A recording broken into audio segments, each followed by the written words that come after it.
Well, welcome everybody to this webinar. The Health Sciences section of the GSA is pleased to provide this webinar sharing the goals and recommendations from the National Academies of Science, Engineering, and Medicine, acronym is NASEM. And the report is titled, The National Imperative to Improve Nursing Home Quality, Honoring Our Commitment to Residents, Families, and Staff. My name is Christine Miller, and I chair the Health Sciences section. The report can be found at this website, and you can download the full report. You can also download the executive summary, and there's a document with all of the recommendations. So today's webinar will provide an overview of the report, including the context, findings, goals, and recommendations. An opportunity to have a dialogue with 8 of the 17 committee members that are here today. While we are going through this webinar, please feel free to put any questions in the Q&A of this webinar. And after everybody's presented, then we will enter into that dialogue using the questions that you've put in there. The members of the committee presenting today are highlighted in this orangish font. So we have Gregory Alexander, Mary Ursick, Tamara Konecka, myself, Marilyn Rance, Deborah Saliba, Philip Sloan, and Jasmine Travers, who are members of the committee and are here today to present. So what's the big deal about this report? The context is that the National Academies of Science, Engineering, and Medicine is a private, non-governmental institution providing independent, objective analysis and advice to the nation, and conducts other activities to solve complex problems and inform public policy decisions. And I think you would agree that the nursing home quality is a complex problem. NASEM publishes consensus study reports documenting the evidence-based consensus of the study's statement of task by an authoring committee of experts. And then the findings, conclusions, and recommendations of a NASEM report are then used by governmental agencies, foundations, national organizations, academic organizations to both guide and lead to action. Because of the independence of NASEM, the evidence-based approach of NASEM, and the input of multiple experts, the conclusions, recommendations tend to carry significant authority. So therefore, this report on nursing home quality is intended to be a significant force in moving the needle to achieve the goals set forth in this report. Having said that, there have been 4 previous reports, and at that time they were referred to Institute of Medicine reports, and these reports focused on quality and long-term care. The first report in 1986 served to inform the Nursing Home Reform Act that was part of OBRA 87. And the second report you see was asked to evaluate the impact of the Nursing Home Reform Act. The third report addressed staffing in hospitals and nursing homes. And then the fourth report addressed workforce and caring for older adults in a variety of settings. The timing of the convening of the committee for this report was in fall 2020, and we all know what was happening at that time. Nursing homes were in a state of enormous crisis with the pandemic. And we know that with all the national attention to nursing homes during 2020 and 2021, Americans became informed about the quality of care in nursing homes. This quote from a family member is something all the committee members said, and perhaps you too. The pandemic has lifted the veil on what has been an invisible social ill for decades. The committee's charge was to examine how our nation delivers, regulates, finances, and measures the quality of nursing home care, and to delineate a framework and general principles for improving the quality of care in nursing homes, and to also do this in the consideration of the COVID-19 pandemic. The committee's members would point out that the report is very comprehensive and it needs to be considered as a whole. So the committee's deliberations led to 7 overarching conclusions.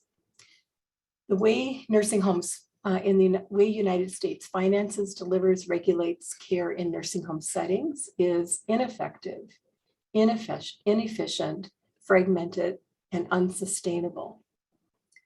Second conclusion was immediate action to initiate fundamental change is necessary, and stakeholders need to make a clear, shared commitment to the care of nursing home residents, and to ensure that quality improvement initiatives are implemented using strategies that do not exacerbate disparities in resource allocation, quality of care, or resident outcomes.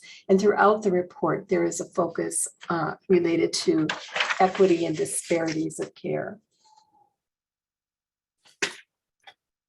The 5th conclusion was high quality research is needed to advance the quality of care in nursing homes. Another one is the nursing home sector has suffered for many decades from both underinvestment in ensuring the quality of care and a lack of accountability for how resources are allocated. And finally, all relevant federal agencies need to be granted the authority and resources from the US Congress to implement the recommendations in this report. The committee started with formulating their vision for nursing home quality, which is that residents of nursing homes receive care in a safe environment that honors their values and preferences, addresses goals of care, promotes equity, and assesses benefits and risk of care and treatments. The committee also developed a framework to help guide the work in the context of their vision. The committee concluded, based on the evidence, that the model of quality care is not the reality in many nursing homes, and that huge gaps in the quality of care remain despite years of research, advocacy, regulations, and reports. So for the remainder of the webinar, the committee members here today will provide you with an overview of the 7 goals and associated recommendations. And starting with goal 1, Mary Ersick will share that information with you. Thank you. So goal 1 is to deliver comprehensive, person-centered, equitable care that ensures residents' health, quality of life, and safety, promotes autonomy, and manages risks. And you can hear this is very similar to our overarching goal, and that's intentional. The committee placed this goal first as the foundation that subsequent recommendations build upon. And while person-centered care is foundational to the basic philosophy and requirements of nursing home care, such care is not a reality for many nursing home residents. And I think these comments here from family members provide a stark evidence for this gap. And so as one said, while the nursing home company, website, and PR touted their commitment to person-centered care and treating residents like their own family, the facility was never able to provide even the most basic routine services uniformly and consistently. And as another said, there's no quality of care or quality of life. And worse, person-centered care is next to impossible. Aides and nurses do not want to be short or quick, but residents are now just a box on the checklist to be done. So goal 1 focuses on 4 distinct areas, and you see them up here. The first is care planning. Now, explicit expectations around care planning have been part of the CMS regulations for many, many years, starting way back with the report in 1986. And yet this fundamental process often is not implemented in an optimal way. For this reason, the committee recommends that CMS ensure compliance with the care planning regulations for person-centered care. And specific processes under this include making sure that we elicit resident and family preferences, using a shared decision-making approach that balances safety and autonomy. Documenting preferences and care approaches in a holistic care plan that includes input and responsibilities of the entire interdisciplinary team. Also, the plan should include specific, measurable, and time-bound goals for care. And finally, reviewing and revising the plan on a regular basis according to changes in health status and residents' preferences and goals for care is critical. And so nursing homes are also required to provide care in a wide array of services to both short stay and long stay residents, which include residents and patients of all ages with a wide range of medical and behavioral health conditions. And despite this, little is known about the most effective, cost-efficient models to deliver these services. Thus, the committee recommends that federal agencies, private foundations, and demonstration projects and other entities support and fund rigorous translational research and demonstration projects to identify effective care delivery models. And these projects should address strategies to reduce disparities and to increase connections with communities and other healthcare and social services providers. The projects should also evaluate innovative ways to optimize all aspects of care, such as optimal staffing, physical environment needs, leadership, and organizational policy. The COVID-19 pandemic addresses the third area, and it's a painful example of how ill-prepared nursing homes are and were to respond to emergencies. The committee calls for strengthening the collaboration between nursing homes and federal and state agencies that are charged with ensuring emergency preparedness. So for example, the Department of Homeland Security or federal and state emergency management agencies. Oversight agencies should monitor compliance with existing regulations that already are part of CMS, such as the requirement for written emergency preparedness plan. And of course, these plans should cover a wide range of potential emergencies, including, of course, pandemics, but floods and other natural disasters. The fourth area under Goal 1 is enhancing the physical environment within nursing homes. The committee recommends that federal and state governmental agencies support facility owners in constructing and also renovating nursing homes to provide smaller, more home-like environments, such as the greenhouse model, or neighborhood models, to improve infection control and person-centered care and activities.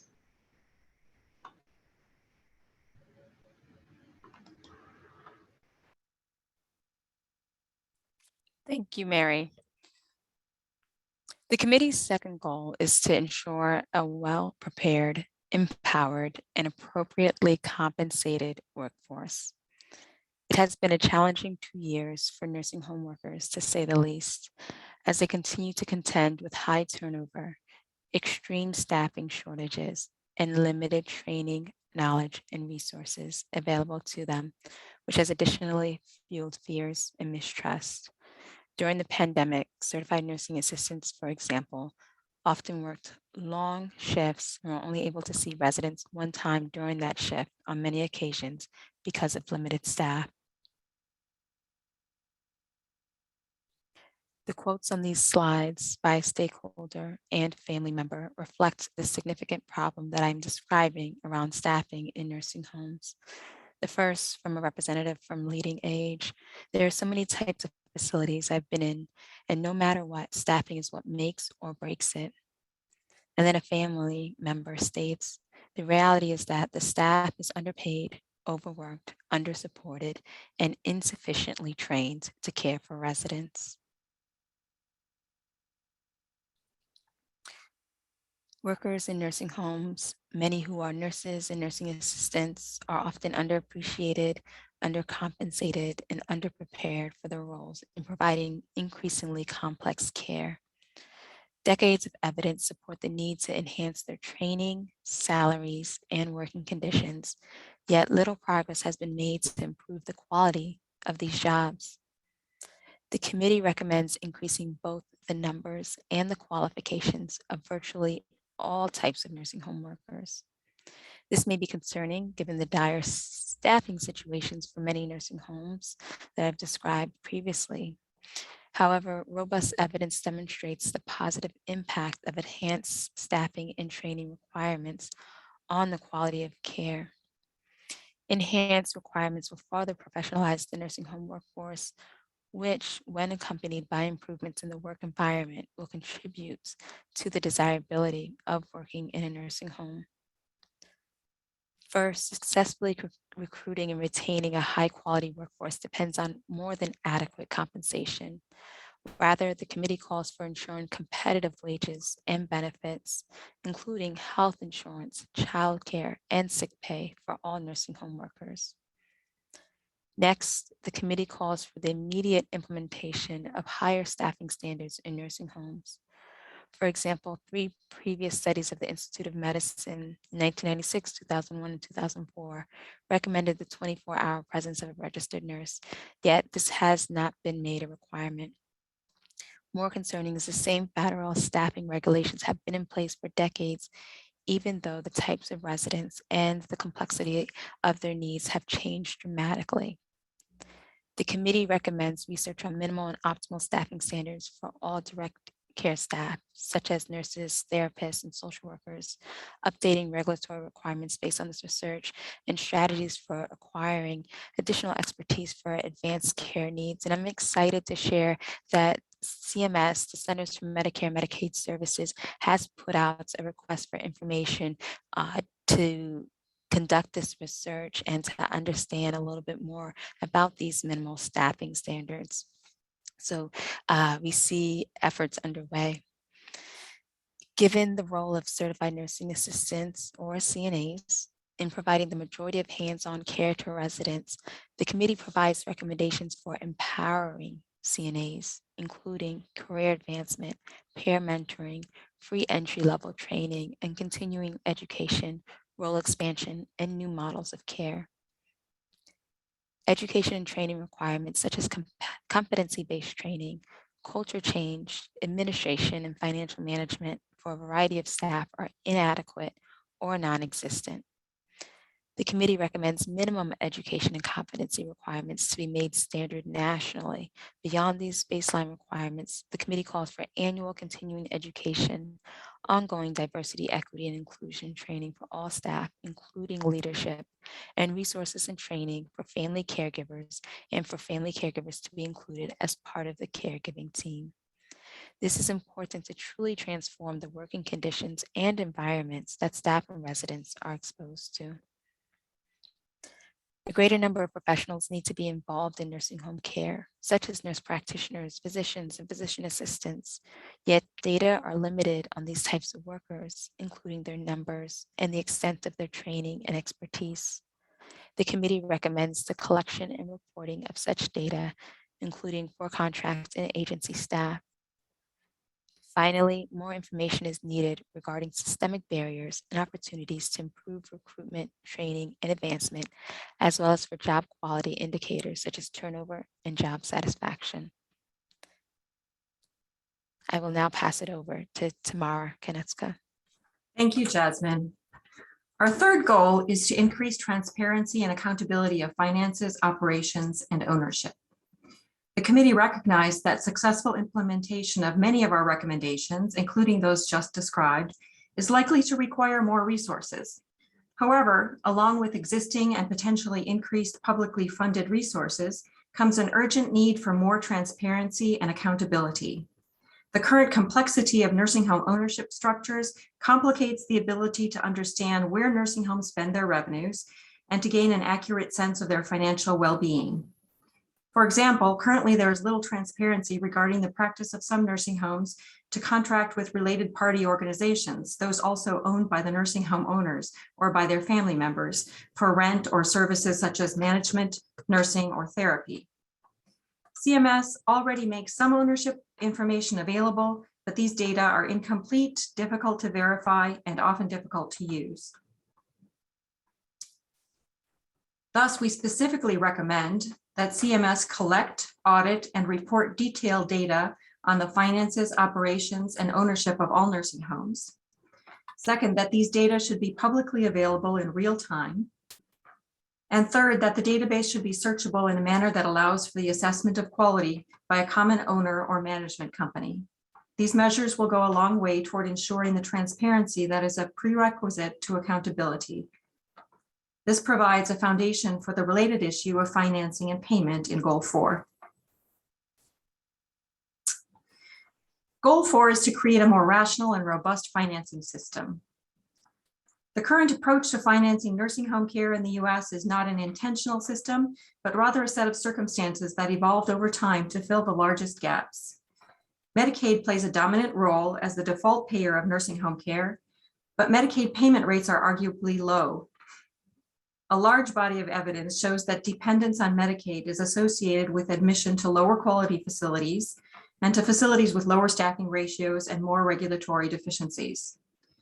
In terms of fragmentation, Medicare revenues from post-acute care play a disproportionate role in financial sustainability of care for long-stay residents, and services such as hospice care are paid separately and are not well integrated. In terms of equity, Medicaid's strict financial and health-related eligibility rules result in situations in which individuals may go without needed care or receive care that is inadequate in quality or quantity. Eligibility rules also differ across sites of care and across states. Finally, separate payment systems for home and community-based care and institutional care create a false dichotomy and present barriers to the rational allocation of resources across settings. Meaningful improvements in the quality of nursing home care will require fundamental financing and payment reform over the long term.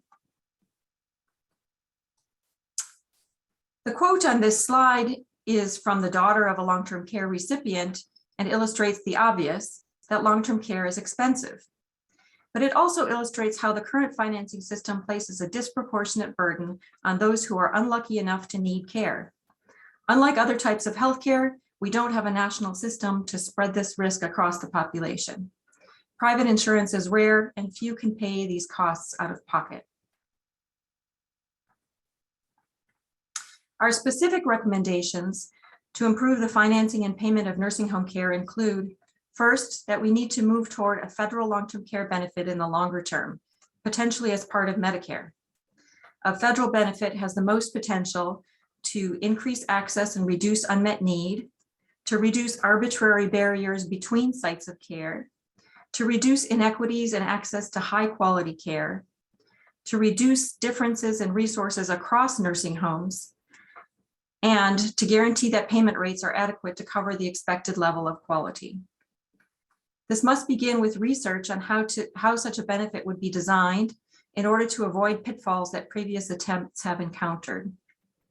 Second, in the shorter term, we must ensure the adequacy of Medicaid rates to support the desired level of quality. However, to ensure that increased payment rates benefit residents, CMS should require a specific percentage of public payments to be spent on direct care. Finally, the committee had several recommendations pertaining to the way that nursing homes are paid, separate from how the care is financed. We believe the field should study and move toward alternative payment models for long-stay nursing home residents that have the potential to reduce the current fragmentation within nursing homes caused by separate funding streams for post-acute care, long-term care, and hospice. And I'll turn it next to Deborah Saliba. Thank you. Tamara provided an excellent summary of the committee's recommendations addressing significant investment our nation makes in nursing home care. Persons entering a nursing home do so with the belief that they have basic protections and assurances no matter how that care is funded. Likewise, staff expect an environment that optimizes their ability to provide care, while taxpayers who foot the bill for Medicare and Medicaid programs expect these programs to be responsible stewards of public funds and believe that ongoing Medicare certification provides assurance that certain standards are met. Despite these expectations, we have considerable evidence that implementation of quality assurance and oversight is highly variable and in way too many instances unreliable and even haphazard. During our committee deliberation, we heard from participants about a lack of resources to provide the fair oversight they wanted to achieve. And we heard from consumers, as one family observed, quality of care, quality of life, and fundamental resident rights to a safe and dignified existence mean very little without regulations and strong enforcement. And another stated, we need actual regulations, surprise visits, and regular visits from inspectors, and real penalties for violation. The committee therefore called for multiple steps to improve quality assurance, beginning with the state survey process and related CMS responsibilities. This includes ensuring that state agencies have adequate capacity, organizational structure, and resources to meet their responsibilities. Along with providing necessary resources, CMS should refine and publicly report the oversight metrics that evaluate the performance of state survey agencies themselves. The committee also outlined ways CMS should make nursing home quality assurance efforts more effective, efficient, and responsive, such as developing and evaluating approaches that would enhance data monitoring and track performance to allow better triaging of inspections, supporting oversight of a broader segment of poorly performing facilities, creating adequate safeguards such as real-time early warning systems and rapid response protocols. Such safeguards, if implemented reliably, could provide the needed assurances to modify formal oversight activities for high-performing nursing homes. And employing enforcement remedies beyond civil monetary penalties. For example, denying of admissions, directed plans of correction, and even a termination from Medicare and Medicaid.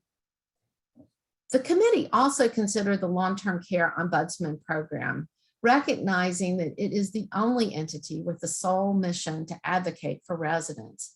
The committee recommended that the Administration for Community Living advocate for increased funding for the long-term care ombudsman program. These additional resources should be allocated towards hiring additional staff, training staff and volunteers, bolstering program infrastructure, such as their electronic data monitoring systems, to allow better tracking of staff and volunteer activities and resident and family complaints. Making data on state ombudsman programs publicly available, including developing metrics that could document the effectiveness of the ombudsman program in advocating for residents.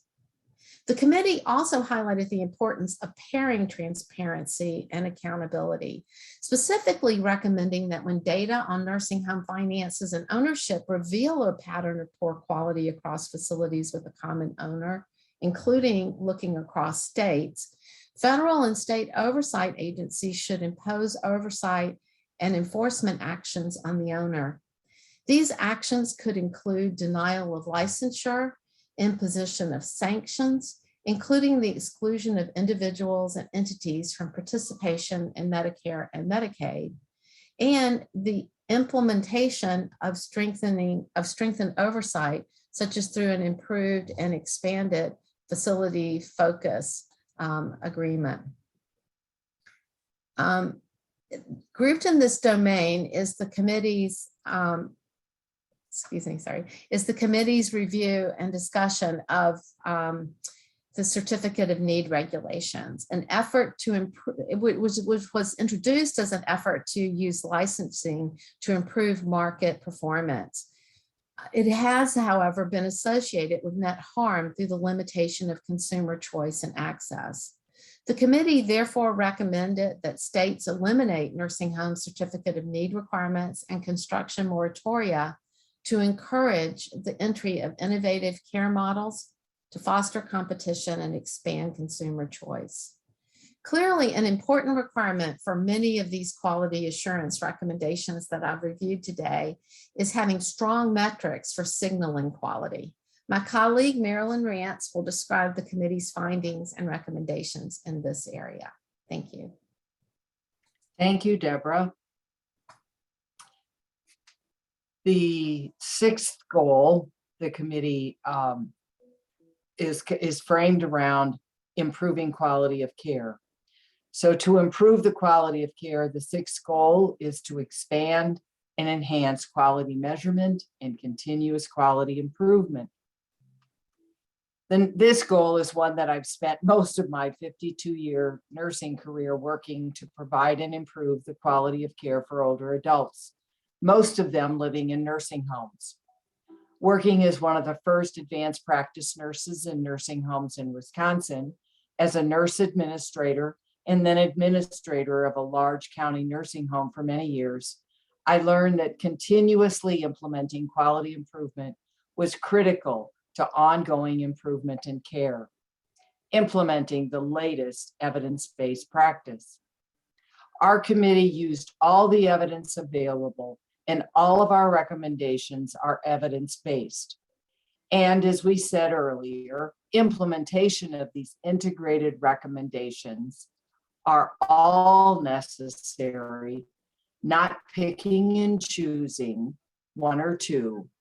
And we're convinced that as a package, they will improve the quality of care that residents receive across our nation. Next slide.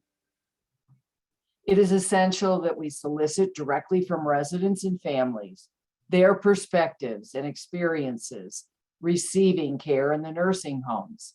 This perspective was clearly heard from public responses received by the committee. Next slide. The committee recommends that CHAPS measures be systematically collected and reported.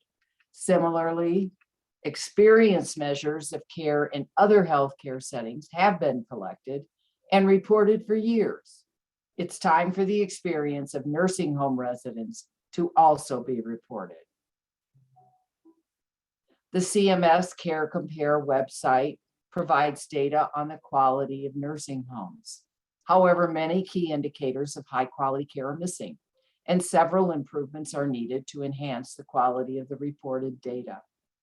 The committee recommends adding several measures to Care Compare, including the CHAPS measures of resident and family experience.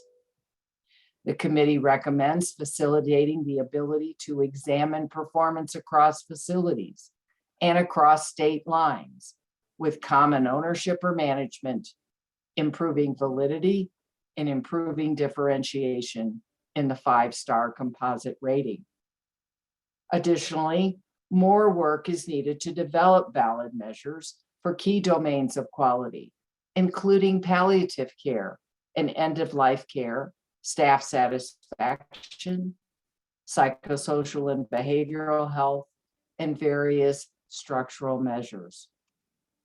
The quality of nursing home care is particularly concerning for high-risk populations who experience significant disparities in care. However, the lack of robust data makes it difficult to document the true extent and impact of disparities in care. The committee recommends the development of an overall health equity strategy for nursing homes, which includes a minimum data set, a national report card, culturally tailored interventions and policies, and strategies to identify and address disparities. The tragic disproportionate results of people of color dying in nursing homes during the COVID pandemic cannot be allowed to ever reoccur. Finally, many facilities lack adequate expertise and resources for effective quality improvement. The committee recommends the development of technical assistance programs at the state or local level by individuals who are most familiar with the nursing home's specific community and challenges, who have specific expertise in nursing home quality, and who have a consistent and ongoing focus on nursing homes. I will hand off to my colleague, Greg Alexander, an expert in health information technology, for our next and final goal. Thanks so much, Marilyn. Goal 7 is to adopt health information technology in all nursing homes. Closely linked to quality improvement and improved quality of care that Marilyn was just describing is the committee's 7th goal, to adopt health information technology for all nursing homes. HIT can contribute to personalizing the care interventions of resident needs and desires in an efficient and accurate way. Nurses can specify individualized plans of direct care so that nursing assistants can assure approaches to each person or what they need, not only want, but also what they need. Health information technology, or HIT, increases efficiency in care delivery, enhances care coordination, improves staff productivity, promotes patient safety, and can reduce health disparities by making them more recognizable. Residents often have complex conditions that require care coordination across multiple care settings, further underscoring the need for nursing homes to have electronic health records, or EHRs, that communicate with other systems to ensure smooth, accurate transfer of clinical information and safe care transitions across settings. While previous federal programs provided incentives to certain healthcare professionals and hospitals to support EHR adoption, nursing homes were not eligible for such incentives. The committee recommends identifying pathways to provide financial incentives to nursing homes for adoption of certified electronic health records, or EHRs. During the COVID-19 pandemic, those nursing homes that used health information technology applications had access to critical means of communication when lockdowns led to limited access to in-person clinical visits and resident isolation from friends and family members. Can you imagine how much better the experiences of isolation, loneliness, and dying with no family members to comfort you in your last days or hours could have been if all nursing homes had health information technology like other healthcare settings? How much better the clinical care could be if all nursing home leaders and staff have the information that can be readily compiled and easily reported for important health events or changes in condition, like when somebody falls, or when somebody has a urinary tract infection, or upper respiratory infections, or when skin breakdown is occurring, to name a few.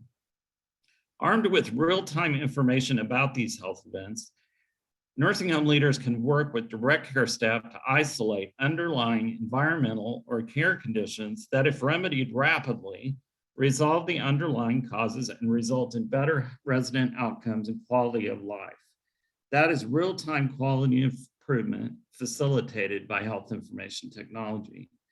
The committee also recommends development and reporting of baseline measures of health information technology adoption and interoperability, the ability to communicate with other EHRs. Moreover, it is vital to understand the various barriers and facilitators to using health information technology in nursing homes in order to improve the efficiency, the effectiveness of, and satisfaction with health information systems for safety, as well as residents and their family. As nursing homes adopt HIT, training of nursing home leadership and staff in core HIT competencies is needed. Finally, ongoing evaluation studies are needed to assess the impact of health information technology on resident outcomes, to examine innovative uses of HIT, and to understand disparities in HIT adoption and use across nursing homes.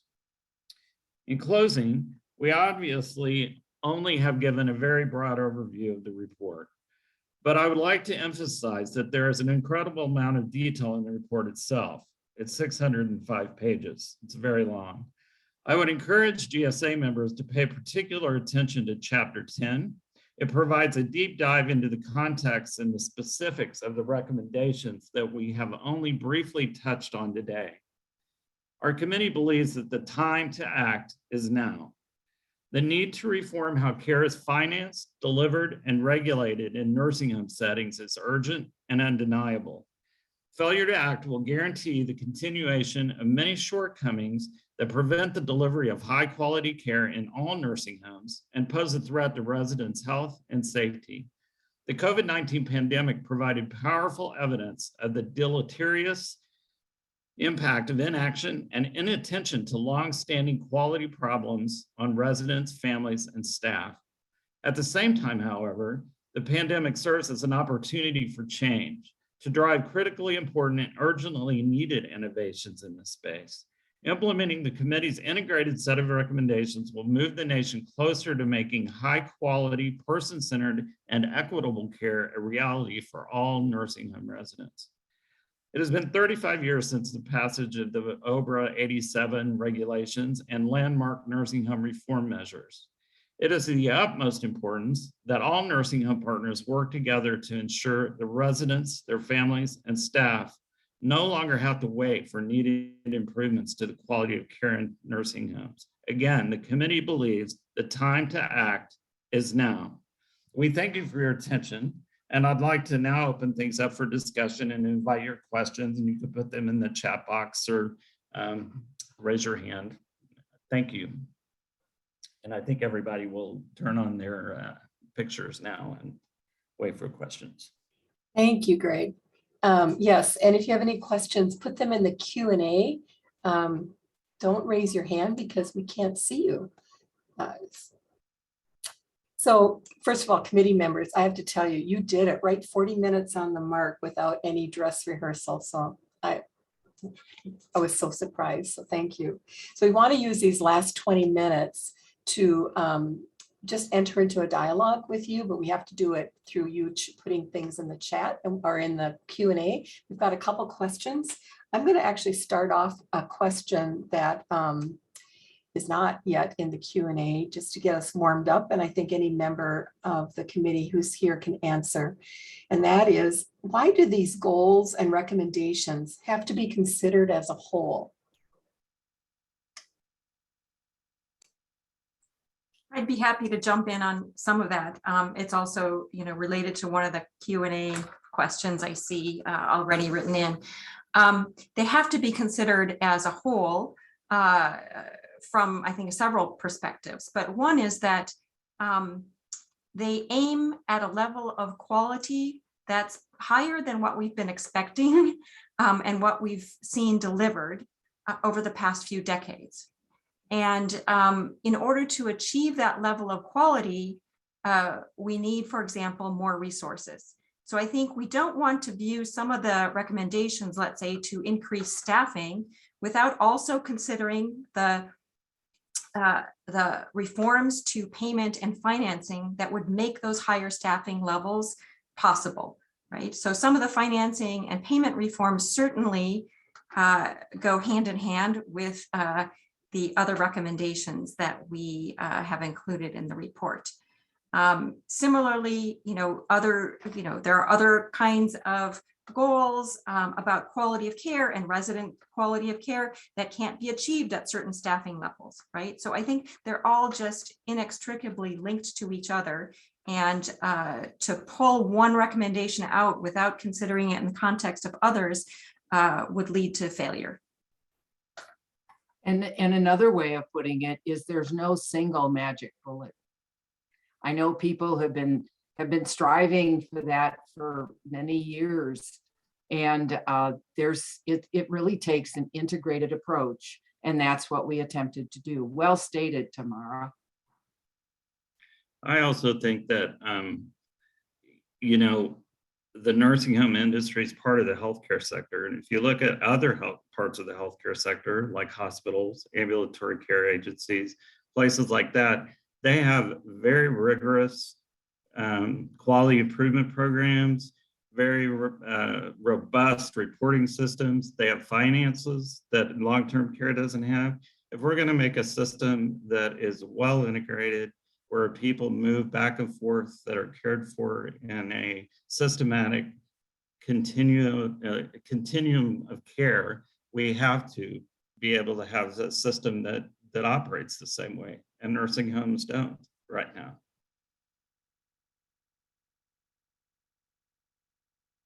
Anybody else want to weigh in before we go to the next question? Well, I would give a simple answer to it, and that is, it's too easy for people to say, oh, well, they're just doing a bad job, and tell them to do a good job and punish them for not doing a good job, which is what happens too often. And what we're trying to say is, no, they need resources. They need a whole package, as I think Greg said, to help them be a better functioning system. And that's a whole package that's needed. And as Tamara, to follow up on Phil, and as Tamara pointed out, yes, they need more resources, they need more support, whether it's financial or otherwise, but we're not calling for those without accountability. So we want to make it clear that we're not expecting, this huge influx of resources without accountability on the part of the industry. Yeah, And honestly, I just think the patients deserve it, don't they? I mean, they deserve it. They don't deserve the care they're receiving. It's inadequate compared to other sectors of healthcare, and we owe it to them. And I would also add to that, Greg, that, the title of the report also talks about the staff. They deserve it too. And we point out many of the shortcomings related to how staff are not supported, even with their paid and their benefits. So there's a question that I've actually seen before on another webinar, and that is, I'm going to take a little liberty with this question, and that is, so why are you just focusing on nursing homes? We really got to go upstream, keeping people in the community. And why does this report just focus on nursing homes? I can address it. And part of it was, if you look at our charge, it was enormous. And I don't think any of us would say we should be disregarding the other components of long-term services and supports. Our charge was to focus on nursing homes. And, the projections are that even with substantial growth in at-home services, community-based services, there are still going to be, there's going to be a need for people to be in nursing homes, for families who don't have the resources, or for residents who don't have family, or other people to take care of them. We will always have a need for nursing homes. And in those nursing homes will be some of the most vulnerable people who need these types of services. And I would add that in our financing recommendations, we did acknowledge that a more seamless system that covers funding for long-term services and supports in nursing homes, but also in home and community-based care without erecting artificial barriers between the two, would be the way to go in the long run. I would also say that I think our recommendations may be intended to try to get rid of some of the stigma associated with nursing homes. If you think about nurses coming out of school, where they want to work, they don't often choose nursing homes as their first choice. They just don't. And so we need to change the perception. And the only way to do that is to make the services better and to make everything about the facility and the resources there better. So maybe I'm going to tag on to that, because we just got a question that relates to when you made the comment about nurses maybe not choosing nursing homes after they complete their degree in nursing. So this question is, the issue just isn't solved by increased resources. It's the public's perception of the work that we do. Negative perception continues in perpetuity. How do we change younger generations' perceptions of nursing homes so that hiring pools for nurses, CNAs, and virtually every position are deep enough for providers to choose the right people to fill those roles? That's a big one.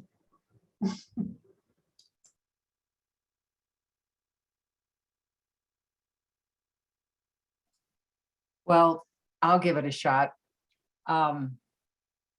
I just had a wonderful experience this morning that I can build on. Our state is doing a staffing stability workshop, and we're interviewing exemplar facilities around the state, both assisted living and nursing homes. And one of the exemplars were interviewed this morning, and I sat in on that interview on Zoom. And I heard the most amazing experiences and the perceptions of their residents in their community that were so supportive, because the staff was fully engaged with their residents. They had been fully committed to those residents. And this is not just a single experience. There's much positive stuff that happens in nursing homes that we don't hear about and that we need to hear about. It was so reassuring to me. And this is not the first one of these interviews I've heard, and I've been very reassured that there are some good young nurse managers and other leaders in nursing homes coming up, doing the right things, making commitments to older adults, and leading by example. And all of the leadership and management principles I've learned over so many years, they're exemplifying it. It can be done, and it is being done. And I really hope that we can get a positive image out there. And I've heard some news presentations that do that. I've heard other news presentations that don't. And I think that's our responsibility. And it's something that our committee is very committed to getting the message that this can be done. We believe it can be done. We believe that the recommendations will lead to better care. And, we're committed to helping with the follow through. So if there's something we can do with GSA to get that image out there, then let's do it. As I said, I was reassured this morning, good grief, we could interview those folks again, film them, and they're inspiring. And I hope that we can get some inspirational messages out to people and change the narrative. And Chris, I think this also reflects ageism in general, something that GSA has put really a lot of attention into trying to address.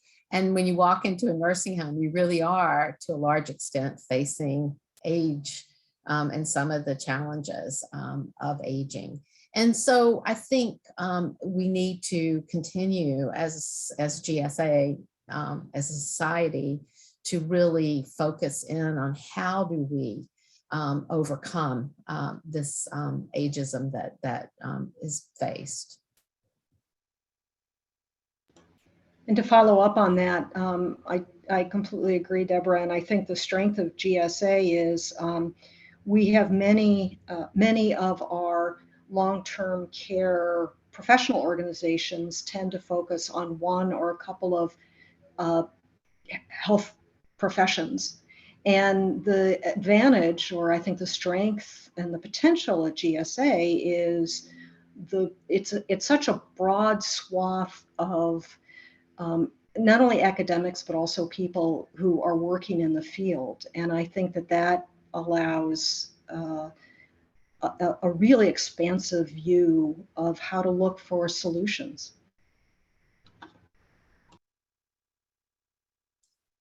Related to what we've been talking about, one of the participants has a comment and a question.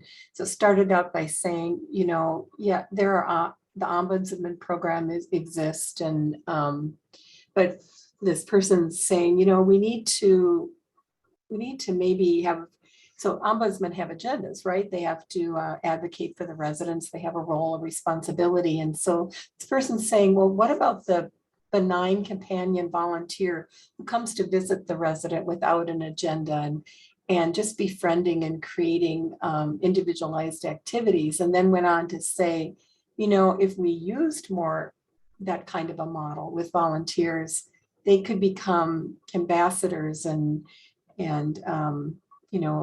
begin to negate that negative image of nursing home residents and nursing home care. If anybody wants to comment on that, please. I love the idea of volunteers.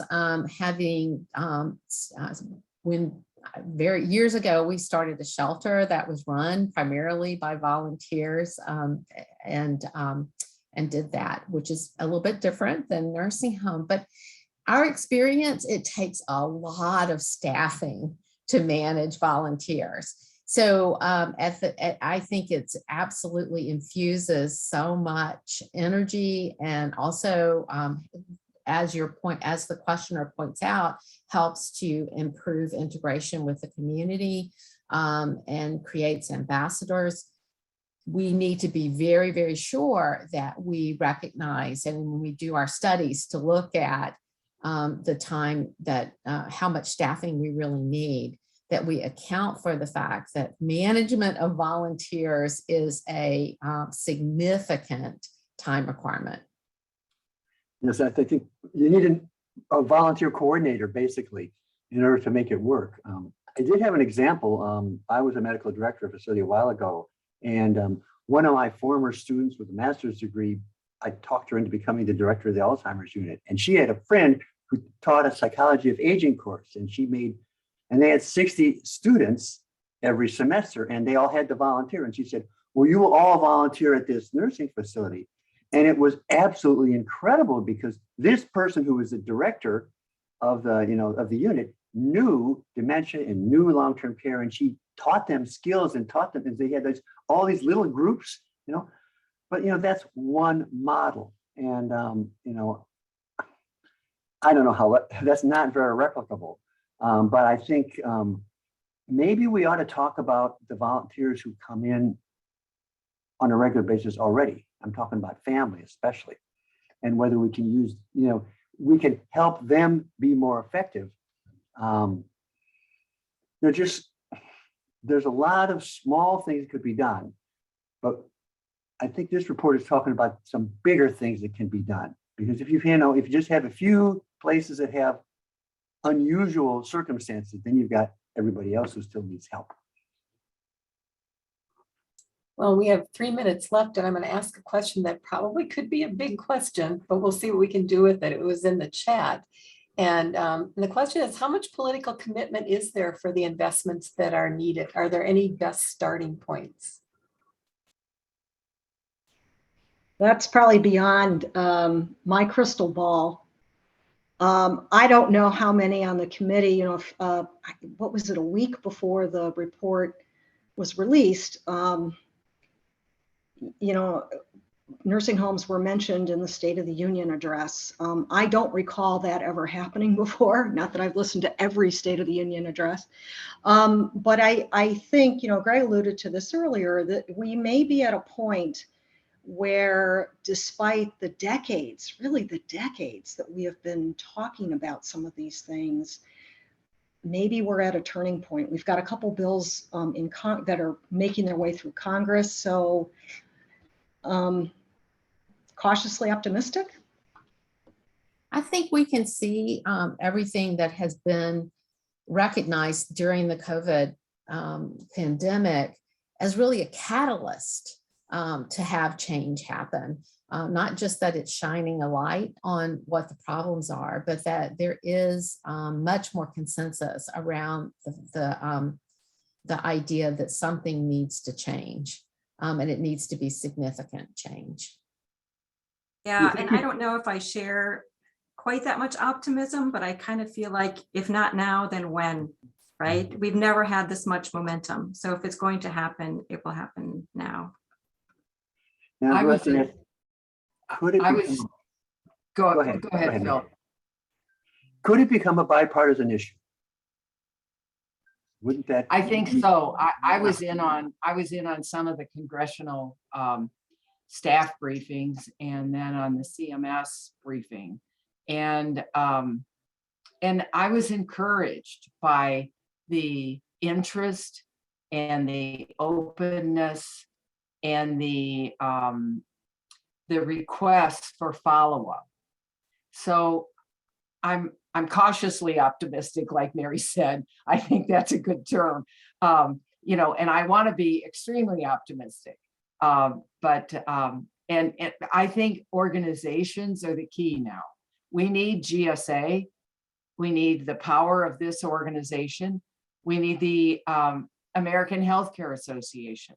We need Leading Age. We need all of those key organizations and many others to step up and provide the political influence that things indeed need to change. And we need consumers to step up and say they want to see this to happen. I think with that implementation and support, we've really got a shot. But all the stakeholders need to step up. Well, those were the good last words. Thank you, Marilyn. Thank you, panel members, for this webinar. For those of you that joined us on the webinar, thank you for joining us. There were a couple questions about, are these slides going to be available? I know the recording is going to be available, and we could definitely make the slides available. They're not proprietary at all. And I will consult with our GSA staff to figure out how that's going to happen. And we'll put an announcement, you know, in the GSA Connect how you can access these when we figure that out. So with that, I believe we are done. Again, thank you everybody for joining us. Thank you.